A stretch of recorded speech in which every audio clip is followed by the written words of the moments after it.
Safetots extra tall child and pet gate comes in two sizes. It comes in a narrow size, which is 68.5 centimetres to 75, and a standard size, which is 75 centimetres to 82.6 centimetres. The standard gate can be extended up to 147 centimetres using additional extensions. The gate comes in three colours: white, slate grey and matte black, and is suitable for both children and pets. When you open the box, you will find the gate and the following spare parts. You'll receive 4 hand wheels which go with the 4 spindles, 4 wall cups which come with adhesive pads and screws, and a set of instructions. Useful additional tools will be a pencil, a pair of scissors, a Phillips screwdriver and a spirit level.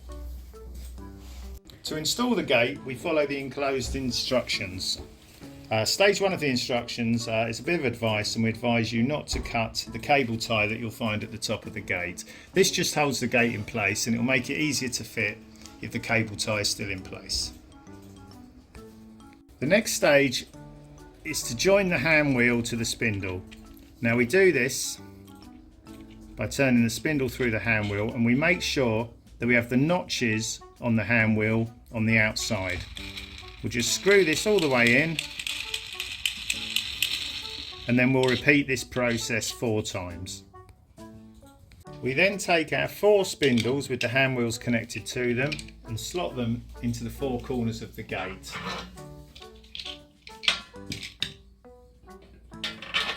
Two on the left of the gate and 2 on the right of the gate.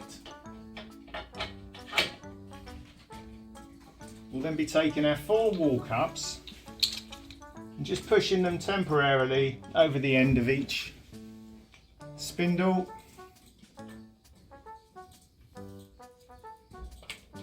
And then we'll be using the gate with the spindles on and the pencil to mark where we're going to be putting our wall cups. So we just put the gate into position, and we'll use the spirit level to make sure it's vertical. We're using a test frame, so we don't need to sort of mark up the exact vertical position, but it's very useful if you do that. We'll now place the gate in position and mark where we're going to attach the wall cups. We're using a test frame here, which actually already has pre-set wall cups there, but I will show the principle. We'll be just pushing the wall cup towards the wall and marking where we're going to affix the wall cup, and we'll do this in all 4 positions.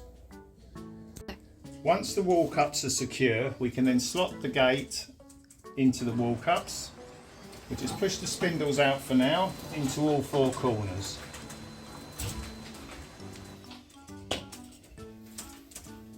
Now the next stage is to tighten the hand wheels, just loosely at first, to make sure that the gate is in position and there's equal pressure on each spindle. And we do this at both the top and the bottom.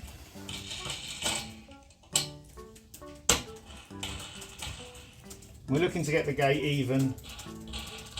evenly pressured on both sides. We'll continue tightening the gate until it's secure at the bottom, and then we repeat the process at the top.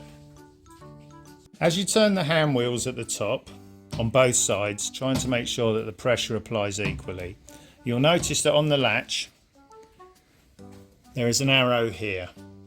Now the aim is to make the arrow line up with the frame, and as you turn the hand wheel, you'll see that the arrow is getting closer and closer to the correct position. Once in the correct position, the cable tie can then be cut and the gate will be ready for operation.